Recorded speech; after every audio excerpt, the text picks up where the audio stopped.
And it was kind of an oddball question, but part of what I liked about this book is I have two sisters, and I was never allowed to go to their slumber parties, and I wasn't particularly interested. But once in a while, I'd try to listen up a little bit, and I'd wonder what are they thinking that's a little bit different than me. And in a book like this, where you've got Sarah interacting with so many other teen girls, like finally I'm at the slumber party. I know what's going on. Great. Are you the youngest of two? Shocked me. I'm sorry. Do you have two older sisters? I have an older sister and a younger sister. Okay, all right, it's really interesting. Okay.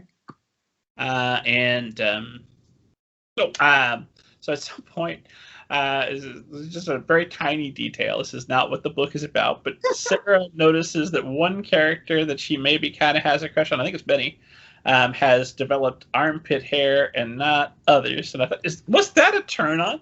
Was that the secret all along, was having armpit hair in middle school? It changes, at first it's like, ew, armpit hair. And then it's like, oh, ew, no armpit hair? It just depends on when that change occurs. One of those, I don't think I'd ever read that before. Like, really?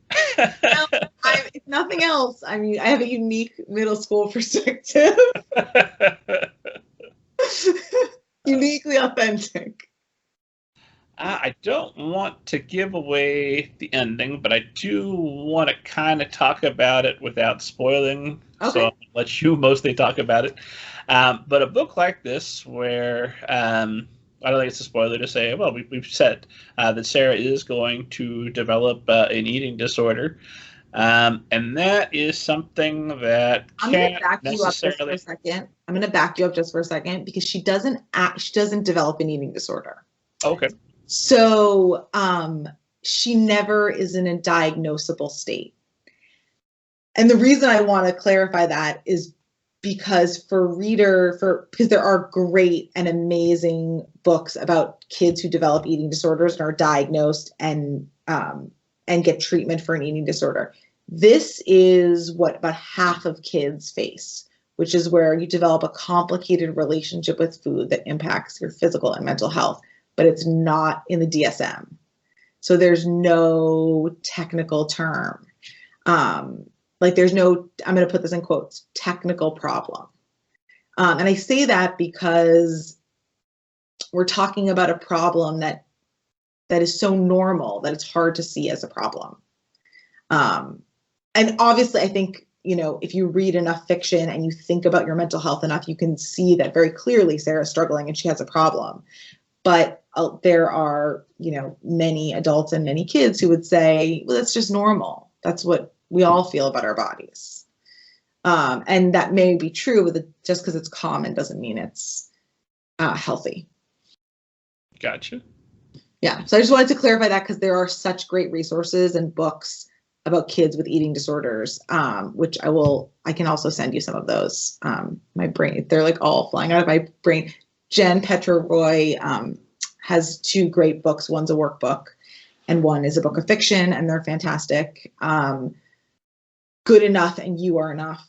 And that's all I have right now. That's like my brain is. Fair enough. We've both been parenting all day, and it's getting late, so who knows what could happen before the end of this conversation. Exactly. Well, I tell you what is, having written the book, having spent a lot of time thinking about this very situation and having experienced something similar yourself, what is a healthy way to talk to children about food? Because you want your children to eat the Doritos, just nothing but Doritos. Somewhere in there that needs to be some healthy food. So what's the best way to approach a conversation like that? So I think that taking up space is a really, really good place to start having a conversation. I think there's many of us have a complicated and uncomfortable relationship with food for all different kinds of reasons. So we live in a diet culture. A diet culture is a society that prioritizes weight, size, and shape over actual health and well-being. And we have for so long. We've lived in this diet culture for 100+ years. And some of that is based in the temperance movement. Some of it came out of the temperance movement, so like long time ago, and then it's sort of evolved over generations. And it almost feels like this toxic family tradition that we've passed down, and it feels so familiar that we're like, oh yeah, that must be right. That must be the answer. But it's like, no, just because something feels familiar doesn't mean that it's good for you. And that's sort of what diet culture ends up being. So there's this sense of, you'll see, like, once you start to see it, you see it everywhere. So, and that's a lot of what happens in the book, I think, that I try to sort of point it out, is like when things say guilt-free. Well, why should food and guilt be associated with one another? That there's nothing, all food is good food. That's one of the messages of the book, is that, your body needs a variety of different nutrients to survive and thrive and sustain itself. And if you listen to your body, one of the takeaways that Sarah learns is, if you let yourself eat a whole bag of potato chips, you're not going to want to eat any more potato chips, because your body is going to want something else. It's going to need a different nutrient if you're really listening to yourself. And that's something that's one of the big takeaways for her. I mean, there's lots of different ways of talking about food, and I think I'll leave it to readers to learn as Sarah learns, and to sort of get confused with her and then get unconfused with her. But I think, the most important thing you can do is talk to your kids about it, and talk to your kids about, and if you're nervous, you're going to say the wrong thing, or if you're scared to talk about food, like, this is a great resource for you and for them. And if you're a kid and you're like, my parent maybe doesn't know how to talk to me about this, this is also a resource you can bring to your parent and say, like, I think you should read this with me. And most of the time, if you ask your parent to read a book with you, they probably will.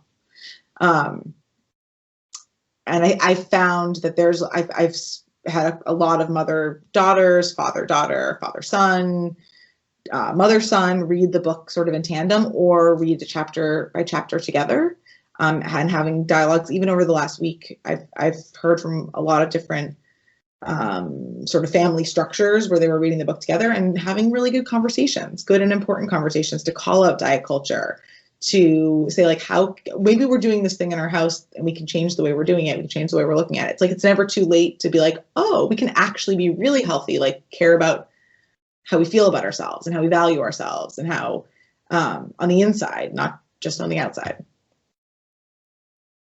Isn't part of this, and this is just speculation on my part, but isn't this part of this just another dirty part of capitalism, where we're constantly being sold something, and how do you make a sale? You create a need. You're not good enough for whatever reason, but good news, I've got the product to help you. You got it. Yeah, that's exactly right. I mean, and you could probably, I have something I'll share with you, but not during the show. Fair enough. But yes, I think that's 100% right. It's like, this is a 70, probably more than that at this point, $1 billion industry of, making people feel bad about themselves, so they buy something to feel good, to feel worthy. And this is, ultimately, this is a book about self-worth and how we value ourselves, and why should it be about our size and our shape and our weight, when that's not even, you literally don't know if somebody's healthy or not by looking at them. You don't know. You can't possibly know, because that's one of the things I think Sarah also realizes is, like, I'm not healthy, even though I look like I might be healthy. And so, like, I certainly can't tell if anybody else is. And that's one of the things I thought a lot about when I was writing the book, because I was pregnant and having a disordered eating relapse. And everybody kept on being like, you're such a fit pregnant person. And every time somebody would say that, I was like, I am unwell. Like, I felt, I knew I was getting professional help. I was doing everything I could to turn things around, but I was really triggered during my pregnancy by my body changing and having been in a brace and feeling like trapped and like I was suffocating. And so I sort of went into panic mode, and that brought on that triggered me in a lot of ways that I had been triggered as an adolescent. And I really was not healthy, and it took a lot of strength for me to get through, like, to just put one foot in front of the other and take care of myself and take care of my daughter. and to be then receiving like positive feedback for like something that I knew was not good and that I had like explored deeply. And that's when I started writing, because I was just like, I can't argue with people who are telling me that I'm doing a good job when I know I'm not doing a good job. And so like, that's really where the beginning moments of the book came. Every time I had one of those feelings and somebody would try to like fight me on it, I'd be like, okay, I just write this down. Like put it on the page, because then I would know that it's true. I would know that I was having a hard time, and I would remember what those feelings were like. And I think it really benefited the book, that I like wrote into the pain.